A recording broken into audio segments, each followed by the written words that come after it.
Hey Changemaker!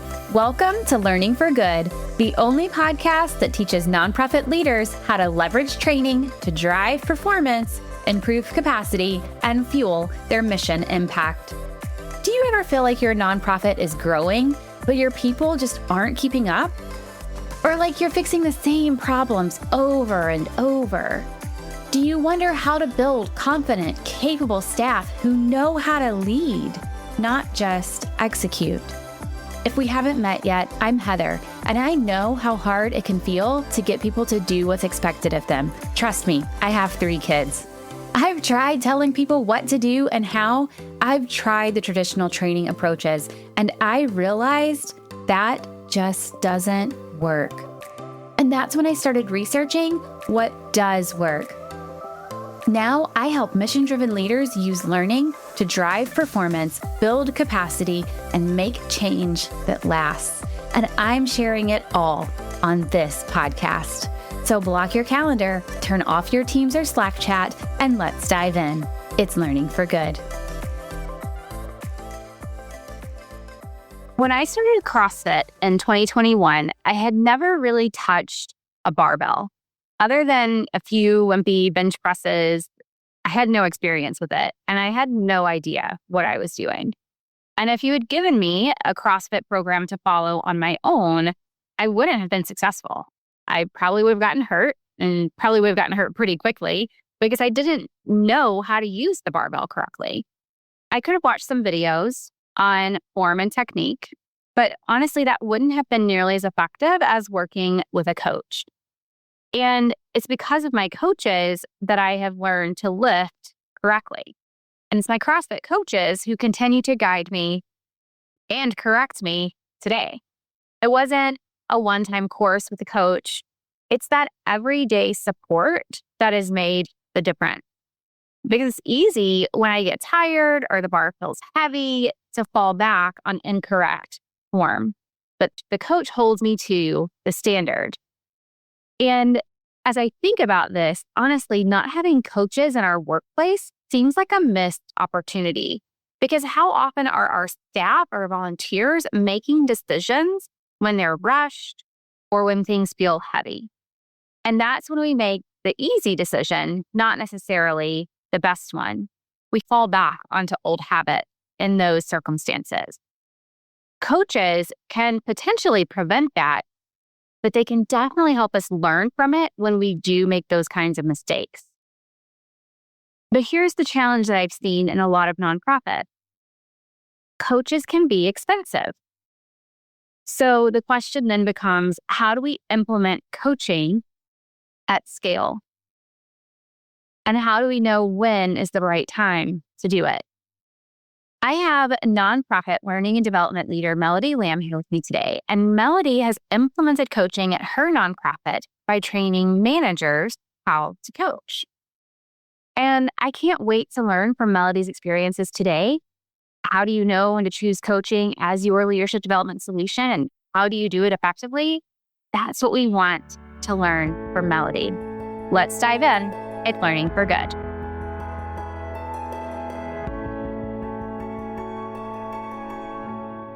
Melody Lam is an executive leader in organizational development and leadership strategy with over a decade of experience driving enterprise-wide talent and culture transformation. She brings a deep expertise in change management, coaching, and process improvement, including Lean Six Sigma methodologies to deliver measurable and sustainable results. She is known for influencing at the executive level, building high-performing teams, and aligning people strategies with long-term organizational goals. Melody, welcome to the show. Thank you, Heather. It's great to be here. I am excited for our conversation. I feel like coaching comes up so often as a potential solution, but it always seems a little bit challenging, a little bit obscure maybe. And like, how do you actually implement it? How do you bring it to life? How do you do it in a way that is efficient and scalable? Because coaching, outside coaches, that can get really expensive really quickly. And so I'm excited to have this conversation with you and learn more about how you've been able to implement coaching in your organization. But before we get there, I always want to start by hearing a little bit about your career I think it's so interesting how people get where they are today. And it often gives us a little bit of insight into the rest of the interview as we hear you respond throughout the conversation about how you're implementing coaching. I'm guessing we're going to hear you pulling on some of your past experiences. So tell us about your career. How did you get where you are today? Thanks, Heather. It's funny because someone else asked me this question the other day, and it's always interesting to think back about your journey. Like a lot of learning and development professionals, I was an accidental, I just kind of fell into this. I was considering either doing something like full-time journalism or full-time graphic design. And I realized actually doing a little of both.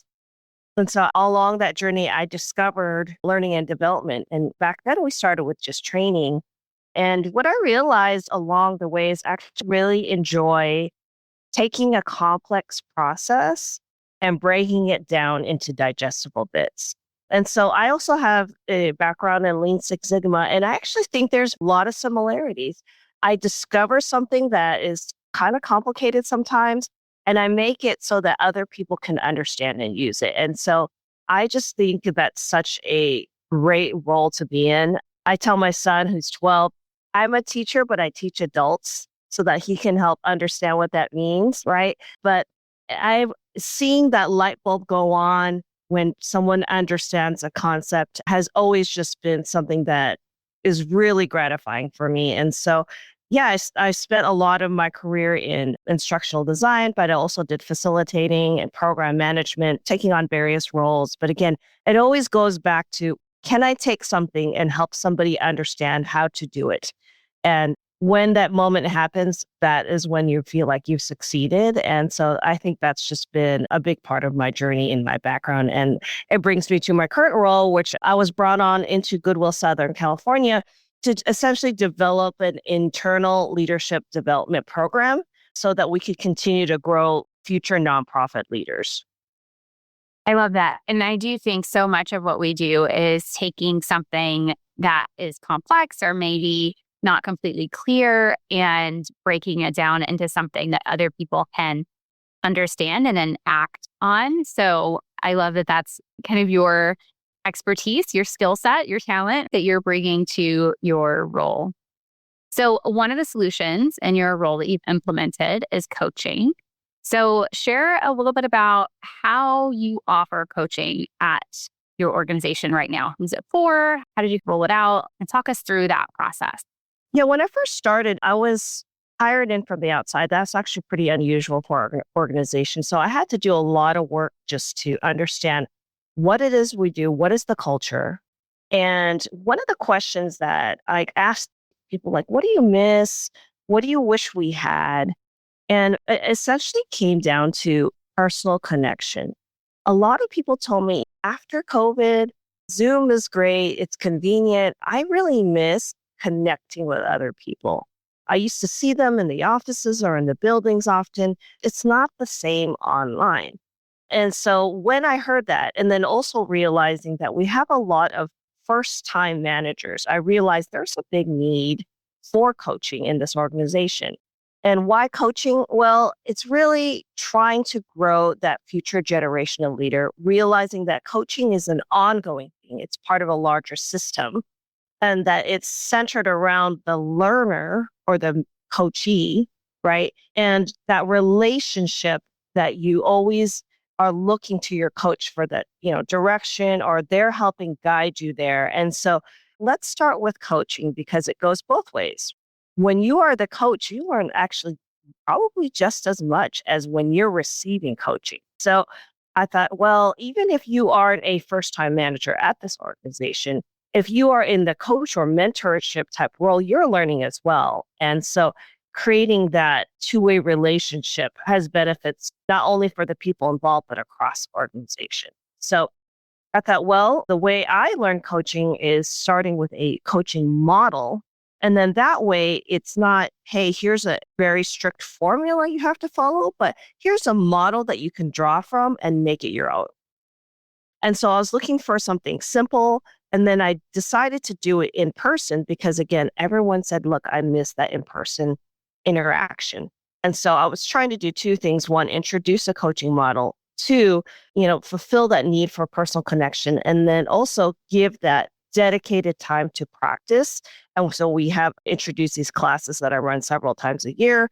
And we do a lot of scenario-based practice because there's just no opportunity to do that on the job at the moment. And so that really, really helps. Luckily, everyone's been very receptive. It's very helpful. And so, yeah, that's starting with a very simple model and then giving people opportunity to just practice as much as possible has been very successful for us. That's great. So you identified a model and your audience for this is It is, yes, definitely managers, first-time managers. And the reason for that is we have a large population of first-time managers. And a lot of people were telling me, look, I actually don't know how to have conversations with my team. If I need to hold them accountable or there's a performance gap, I actually don't know what to do. I was promoted and now I'm having to do this on my team. I don't know what to do. And I could really use some help with this. And so that was some of the top feedback I received as I was doing my own onboarding. I wanted a quick solution that I could implement that would make an impact right away. And so coaching was a really good entry point for this organization. Yeah, that makes a lot of sense. I think a lot of organizations default to training when there's a leadership challenge. Maybe there's a lot of first-time managers, like you're saying, and they say, okay, we need to train all of our first-time managers. We need a training specifically for first-time managers, which is not necessarily bad, but it's not always the right solution or the only solution that should be considered. So how did you determine that coaching would be the right approach? I know you said a quick way to get things out, personal connection while also meeting the need. Personal connection while also meeting the need of first-time managers. Were there other things that kind of went through your thought process, your decision-making process as you were considering what solution to bring to the organization? Yeah, I think what's really unique, I've worked in both for-profit and nonprofit. But what's really unique about the nonprofit spaces are all of us are united in our desire to further the mission of our organizations. So having that emotional connection is crucial. And so one of the questions I asked also was, who's that person for you in your life? Who's that coach or is that mentor? And I heard all sorts of answers. And, the one that stuck out to me was one of the managers said, my third grade basketball coach. This is a person who's in their late 20s. And so that really stands out to me. That person's third grade basketball coach made such an impact in their life. That is who that person is in their life, right? And we don't always think of that or at that age that someone can make such an impact. But he said, yeah, that person listed all the qualities of a great coach, listened, gave me feedback, pushed me to do things that are better. And in fact, we still keep in touch today. Wow, I was blown away that can make an impact on someone's life so early into their adulthood. And so that just really shows you the power of a coach, right? And in addition, just being united in that mission of, okay, we're all committed to do the right thing. And so having that coach to help get us there is a crucial part of our journey. And that it doesn't have to be complicated. Sometimes I'm like, hey, just have a coaching minute or something quick. But knowing that person is there for you, guiding you, who's cheering you on, and sometimes pushing you towards that goal really makes a big difference in your life. And so once our group of first-time managers could identify with that role in their life, they were really able to latch onto the coaching. It wasn't an outside person, or sometimes it's the boss, sometimes it's not. But hey, that person in my life who's going to play that role and get me to where I need to be, that's when really coaching opened up to something a lot more meaningful because, again, we're all united to try to, reach our mission of changing lives. And so that's what we're here to do. And the coach can help us get there. Yeah, it sounds like you were really able to get the buy-in that you needed from first-time managers to learn a new skill and implement it by thinking about their own lives, their own experiences, and to your point, right, the lifelong impact that they can create. What I have found, though, in a lot of nonprofits is that finances and become a point of contention when we talk about coaching. Resources are often limited. Coaching is something that is often kind of held specifically for executives. and they're the only ones that get access to it. So how did you help, or did you have to, how did you help your nonprofit think about coaching differently in a way that it was accessible to all first-time managers and not just something held specifically for the executive level? One of the processes that we currently have that we're very fortunate to be part of is what we call a talent review. So we frequently look at who's on our team, where the needs are. And what's really unique in our time right now is with AI and a lot of automation coming through, what I'm being asked to do is actually the things that AI cannot do, which is the people skills, the soft skills, as they call them, the active listening, conflict resolution, coaching. These are the things that we can't automate. And so how did I get the buy-in? Well, luckily, I said, look, let's look at our pool of people. And the fact that we have so many needs at the first-time manager level is where we should start. But you're absolutely right in that I was asked, hey, what about our senior leaders? Well, a lot of our senior leaders already came in with those skills. And that doesn't mean they don't have development needs. But I said, we have to start with our first-time managers because they're on the front line of our teams. And so I was able to have a very successful pilot with a few of the other leaders who said, look, I have managers on my team who don't know how to have conversations with their team for the first time. And they could really benefit from additional coaching. And I can't be there every day. And so I said, okay, well, what about trying this pilot? Well, why don't we just see how it goes? And what we find is we learn just as much also in a peer setting. And we learn that, hey, you're going through the same thing I am, even though you're in a different location or you're on a different team. And actually, we can learn from each other. And even though my boss can't be there for me every day sometimes, I actually have other friends, and we know that drives engagement, who can help me in these coaching moments as well. And so it does a couple of things. That one, practices the skill, but also brings us together as an organization, united under our mission. And so doing those two things really drives that relationship building, the engagement, and that makes you a better person, right? You feel like, hey, I've got people in my corner as I'm learning something new. So I try to create a very, very supportive environment in the classes. You always get a few people who are really shy. We do a lot of clapping. And some people laugh at me, but I love it. When someone claps for you and applauses for you, it is the best feeling. I also do a lot of high fives. Just something about that connection. Oh man, great job. Boom. Really, really brings the energy level up. It creates that safe space so that, especially for those who are really new to coaching, it allows them, it brings those endorphins up so that they feel good and they feel like they can do it. And everyone is always very supportive. I'm very fortunate to have a very supportive group. And so that helps a lot in terms of creating that safe space. Do you wish you could connect with other nonprofit learning and development leaders? I know what it feels like to want someone to bounce ideas off of and to learn from, someone who really understands you and your work. Imagine if you could have a simple way to meet people in the field, ask questions, and share information. That's why I created the Nonprofit Learning and Development Collective, where nonprofit L&D, talent management, and DEI leaders can connect with each other quickly and easily in a virtual space.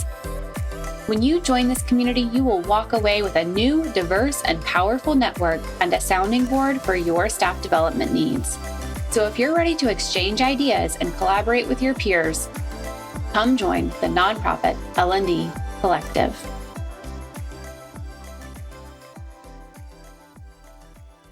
Yeah, that makes a lot of sense. And I love that you took it to leadership and said, here are the needs that we're hearing. Here's how it's showing up. This is what I think we should do. Let's test it. Let's pilot it and see how it goes.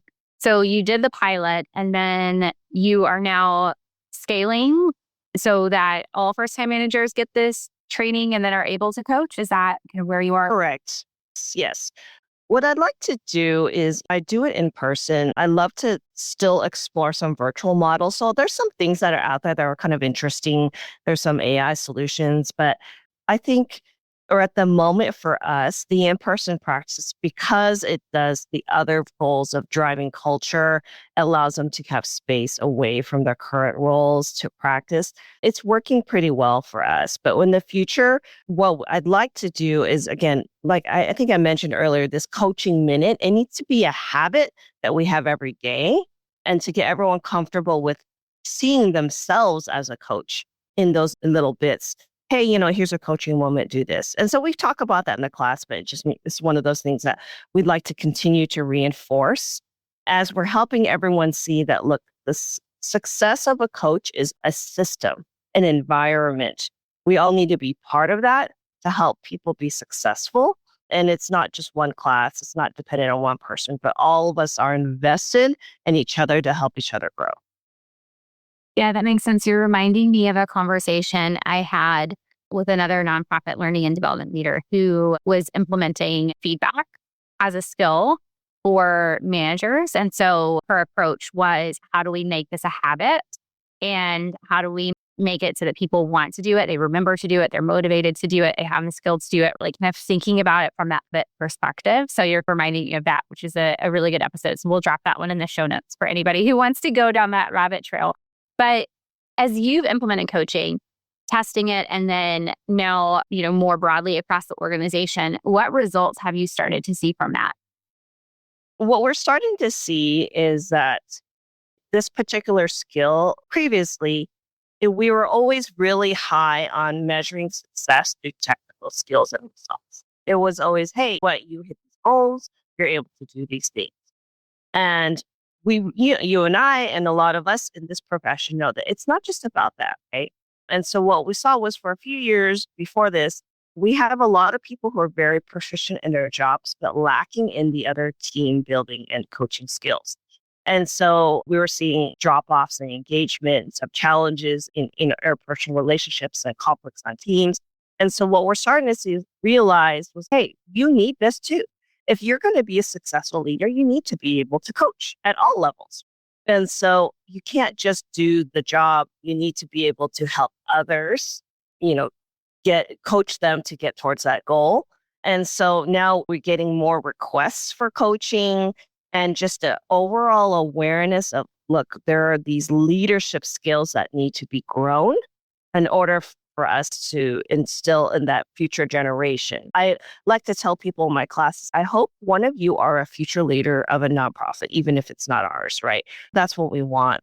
And so one of the other programs that I run is a leadership program. And so I actually ask our senior leaders to play a coaching role of some sort in the program itself, either as a guest speaker, as a mentor. We do these coffee chats that are similar to this format, is so that they see themselves in that leader as coach role, then that they're passing on information and their leadership to the future generations. And so that we're all in a coaching role of some sort. We're either receiving, we're giving. Sometimes we have formal mentorships, and then it becomes part of our DNA moving forward. So it sounds like, in addition to building the skills of those first-time managers, you're also building support of learning and development initiatives in general, and the leadership development work that you're really trying to accomplish at large. So that's really cool to see, not just the individual impact, but now you're going to start to see that organizational impact as well. One, as you're building the culture of coaching, and two, as more people are looking to leadership development as, oh, hey, this is something that we need. It's something that makes a difference. And it sounds like that's where you are in this process, which is so cool. For somebody who is listening, who is just starting to explore coaching, maybe they have thought about it before, but again, maybe that cost was a factor, or maybe they weren't really sure how to implement it in their organization. Maybe they're just now getting their wheels turning about coaching, but they're starting to explore it. They're wanting to do something with it. Where would you tell them to start? I would say role play and practice is always super helpful for this particular skill. And so one of the things that I do after my class is I'll give them a little one-page sheet on all the content we learned so that they can take it back with them. And I said, look, it takes 2 minutes. It's very, very quick, because we get that a lot. There's no time. I don't have time to send my person to a class. I don't have the time. I said, you've got 2 minutes. I promise you, you have 2 minutes to do a little coaching. And so, what I do and encourage people to do is say, look, what is a common situation that you're faced? And how would you work through it? And you can, again, it can do a little quick role play to practice. And that's all it takes. That is already coaching. It doesn't have to be this long process. And you're probably organically doing that if you've got a really good manager.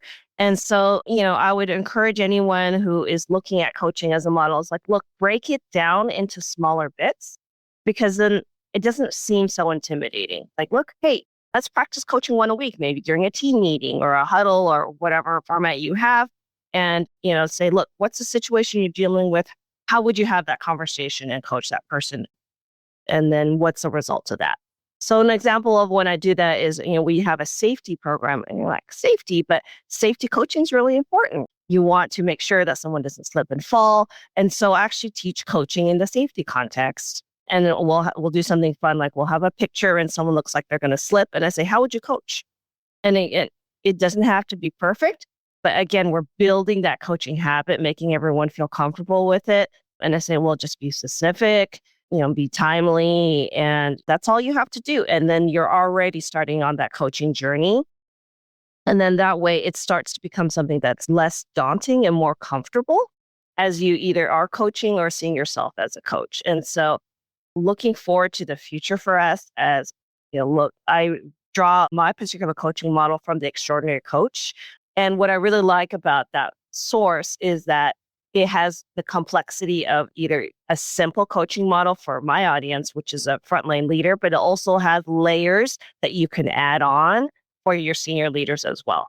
So it works for everybody. And that works really well as you're a nonprofit. You might be 1 or 2 people. You don't have a whole training or learning team to draw from, but there's enough in there to meet the needs at all levels. And so, don't be afraid. Just go for it is what I would say. And then you can always also reach out to others, and the community is always here to help you. I love that, Melody. And I love that you were just like, we're going to try it. We're going to test it out. And then you build your case as you go. And I love your approach and how you've been able to implement coaching at your organization. So thank you. Thanks for joining me today, for sharing more about your work and how you're using coaching and how you've implemented it. I know that people are going to really benefit from this, and wheels are turning. How can I implement coaching in my organization? So thank you again. Thank you, Heather. Here's what I loved about Melody's approach. First, she came in and she listened. She heard firsthand experiences.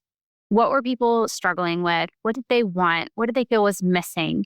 And then she went from, okay, they're missing some skills and they're missing personal connection. And she was able to find the right solution that would solve both of those challenges. And then she started with, let's test it. Let's pilot it. So she heard the needs, she found a solution, and then she pitched it and said, let's start by testing it and see how it goes. And she's seen the results. She's been able to test and now scale coaching across her organization. That is such an amazing approach to learning and development, and specifically for her role, leadership development. So I can't emphasize that enough, but that is such an amazing way to approach something like this. If you have questions about coaching, if you're wondering, is coaching right for us? How do I implement this? What coaching model do I use? What's the best way to roll this out? If you have questions about coaching, the best thing you could do is get answers from other nonprofit learning and development leaders who are also implementing coaching or also struggling with those same questions. So I encourage you to join us for our next networking event for the nonprofit L&D Collective. That networking event is August 19th. And I will drop the link to that in the show notes. But that'll be a great place for you to get connected to other nonprofit learning and development leaders and hear firsthand what they're doing and how it's going. I'll see you next time on Learning for Good. Hey friend, was this episode helpful for you? Did you like what you heard? Do you want more content like this? Here are 3 things you can do. Hit subscribe. Leave a review on Apple Podcasts or your podcast app of choice, share this episode with a colleague. This means so much to me personally. I read every review, but it also helps me learn what content you like most so I can create more of what you want. All right, turn that Teams or Slack chat back on when you're ready, and I'll see you next time on Learning for Good.